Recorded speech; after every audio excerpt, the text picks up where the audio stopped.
آپ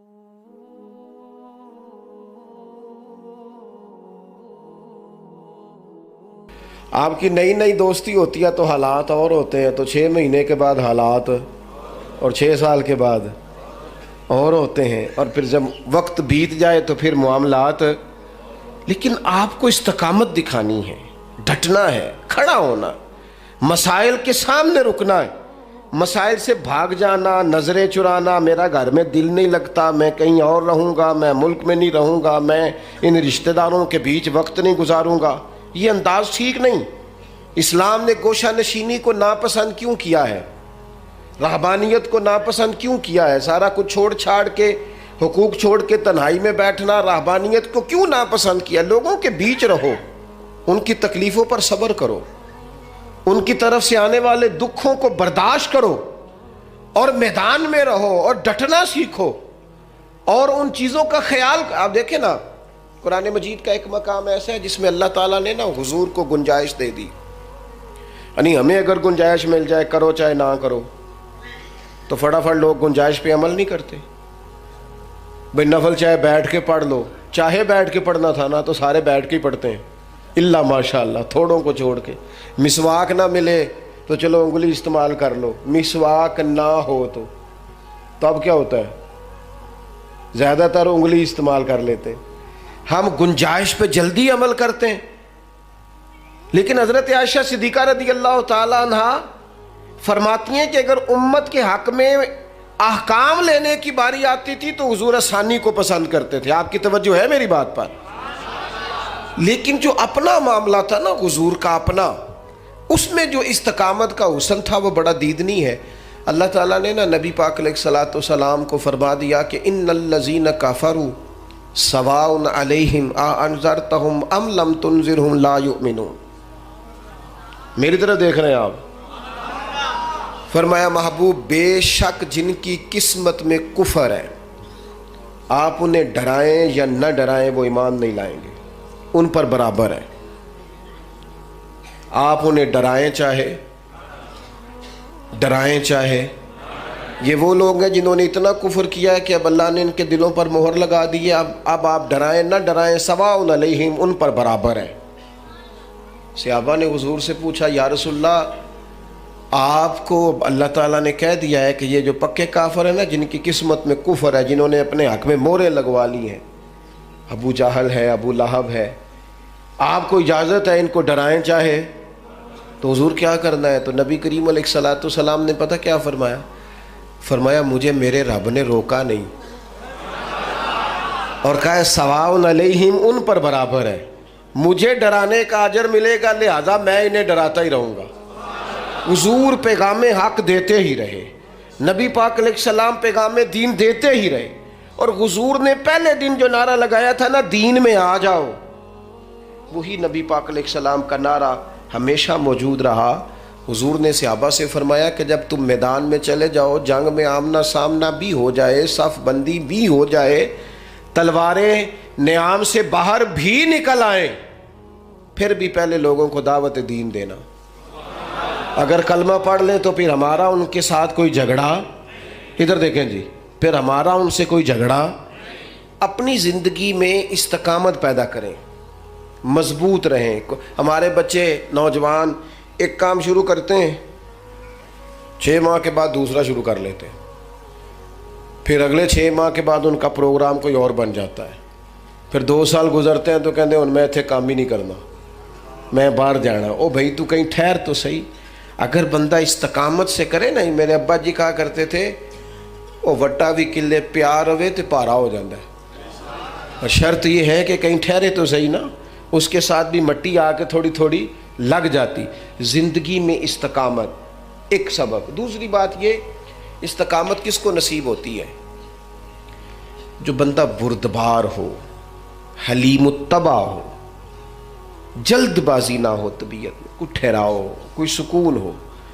ہمارے ہاں نا لوگوں کو جلدی بڑی جلدی ہے، امیر ہونے کی بھی جلدی ہے، بڑے ہونے کی بھی جلدی ہے. اور بعض لوگ ایسے ہیں جن کو ابھی 6 مہینے نہیں ہوئے، نماز شروع کی، انہیں ولی بننے کی بڑی جلدی ہے. وہ کہتے ہیں میں پورا سال ہو گیا پیر صاحب کے پاس آنا ہوں، ابھی تک کامل ولی کیوں نہیں بنا؟ او بھائی تو ٹھہر جا, تھوڑی سی نا طبیعت میں حلیمی ہو, بردباری ہو, مزاج میں ٹھہراؤ. جتنا آپ اچھا جن کاموں میں جلدی کا حکم ہے ان میں جلدی کرتے نہیں. حضور علیہ الصلوۃ والسلام نے فرمایا نماز کا وقت ہو جائے تو ادا کرنے میں جلدی کرو. کسی کا قرض دینا ہو, پیسے میسر آ جائیں تو ادا کرنے میں جلدی کرو. نبی پاک علیہ الصلوۃ والسلام نے فرمایا بچی اور بچے کا مناسب رشتہ مل جائے تو پھر شادی کرنے میں جلدی کرو. اور چوتھے نمبر پہ فرمایا اگر کسی کا انتقال ہو جائے تو اسے دفن کرنے میں یہاں جلدی کا حکم ہے. باقی حلیمی, بردباری, ٹھہراؤ, قرار. اگر آپ جلد بازی کریں گے نا تو آپ تلخ بھی ہو جائیں گے, بے قرار بھی ہو جائیں گے, بے سکون بھی ہو جائیں گے. اور جلد باز آدمی کا وقار بھی خراب ہوتا ہے, محسوس ہوتا ہے کہ یار یہ بندہ کدھر نکل گیا. جلد باز نہ بنے, حلیمی, ٹھہراؤ, سکون, اطمینان زندگی میں پیدا کریں. کچھ چیزیں ایسی ہیں جو صرف وقت کے ساتھ ٹھیک ہوتی ہیں, صرف ٹائم گزرنے سے ٹھیک ہوتی ہیں. کچھ لوگ ایسے ہوتے ہیں جن کا ذہن صرف وقت کے ساتھ آپ کے حق میں تبدیل ہوگا. آج آپ جتنی مرضی دلیلیں دیں گے وہ نہیں سمجھیں گے, آپ جتنا مرضی ان کو قائل کریں گے نہیں سمجھیں گے, لیکن ایک وقت آئے گا کہ آپ کو کہنا ہی نہیں پڑے گا, ان کی سمجھ میں بات. کچھ لوگ ایسے تھے جنہیں حضور نے شروع اعلان نبوت میں کہا تھا کلمہ پڑھ لو, لیکن ان کی آنکھیں فتح مکہ پہ جا کے کھلیں تو الحمدللہ ٹھیک ہو گیا. آ جائیں میرے عزیز, اپنی زندگی میں حلیمی, بردباری, ٹھہراؤ. وہ مرغی بھی جب تک جم کے نہ بیٹھے, انڈوں سے بچے نکلتے, اسے بھی کچھ دن ڈٹ کے بیٹھنا پڑتا ہے. اگر ٹھہراؤ ہی نہیں ہوگا, قرار ہی نہیں ہوگا. قبیلہ عبد القیس کا وفد آیا تھا حضور کی بارگاہ, کچھ لوگ دوڑ کے آ گئے زیارت کرنے کے لیے, لیکن جو ان کا سردار تھا نا, اس نے سکون سے پہلے اپنا اونٹ باندھا, پھر اطمینان سے وہ آیا, کپڑے تبدیل کیے, وضو کیا, نبی پاک کی بارگاہ میں حاضری دی. تو سیاستہ میں موجود ہے. حضور فرمانے لگے تیری یہ دو عادتیں مجھے بڑی بھلی لگی ہیں, ایک تیرے مزاج میں جو اطمینان ہے, اور دوسری جو حلیمی اور بردباری ہے. یہ جو ٹھہراؤ ہے, طبیعت کا سکون ہے. یہ جو میں نا ایئرپورٹ پہ تھا, لائن لگی ہوئی تھی لوگوں کی, واپس آیا تھا میں, تو مجھے دیکھ کے نا وہ جو امیگریشن کے لوگ ہوتے ہیں ایئرپورٹ پہ, وہ مجھے کہنے لگے پیر صاحب تسی اگے آ جاؤ. اب ظاہر ہے چلیں دین کی برکت ہے, کچھ لوگ جانتے ہیں کہ آپ آگے آ جائیں. میں نے ان سے کہا آپ کا شکریہ, لیکن میں جہاں کھڑا ہوں ٹھیک ہوں, اور میں ہوں بھی بالکل ٹھیک, مجھے جلدی بھی کوئی نہیں, کوئی جلدی نہیں کسی قسم کی. وہ پھر کہنے لگا آپ آگے آ جائیں. میں نے کہا نہیں آتا, میں ادھر ٹھیک ہوں, بالکل بالکل اطمینان میں ہوں, ٹھیک ہوں. 10-15 لوگ تھے, میری باری آ گئی, میں نے اس کا شکریہ ادا کیا, اور ساتھ میں نے اسے پتہ کیا کہا, جو لوگ اتر کے آئے تھے وہ سارے اکٹھے ہی تھے. میں آگے آ جاتا تو انہوں نے کہنا تھا دیکھو جی مولوی خود مساوات کا درس دیتے ہیں, لائن کراس کر کے چلے گئے. اور دوسری بات یہ ہے کہ میں اگر آج سے مور جلدی بھی لگوا لیتا تو پتہ نہیں وہاں سامان والے چین پہ کتنی دیر کھڑا رہتا. تو فائدہ کیا ہے ان جلد بازیوں کا؟ اس میں مثلا کیا ہو جائے گا؟ اس بھاگ دوڑ کا کیا نتیجہ ہے؟ جب آپ بردبار ہوتے ہیں, ہمارے ہاں نا بڑا مسئلہ ہے, گھروں میں بھی باہر بھی سب کو, بچیاں ان کی شادی ہو کے آتے ہی وہ چاہتی ہیں کہ میرا فٹافٹ قبضہ ہو جائے گھر میں, ہر چیز جو ہے نا وہ بالکل میری مرضی کے مطابق ہو. اور گھر میں سے بھی کچھ لوگ ایسے ہوتے ہیں بڑے بزرگ جو چاہتے ہیں اس بچی پر ہمارا قبضہ ہو جائے, ہمارا حکم چلے. اس جنگ کے اندر کئی دفعہ رشتے تو ہار جاتے ہیں, لیکن کسی کا کوئی فائدہ. اگر وقت گزارا جائے تو ایک ٹائم آتا ہے جب اللہ تعالیٰ ہر شخص کو اس کا نصیب اس کے دروازے پر عطا کر دیتا ہے.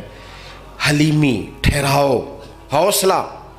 یعنی آپ کسی دشمن سے تابڑ تو گفتگو بھی کریں گے نا تو کئی دفعہ وہ تو جس طرح کا ہوگا آپ کا بھی وقار خراب ہو جائے گا.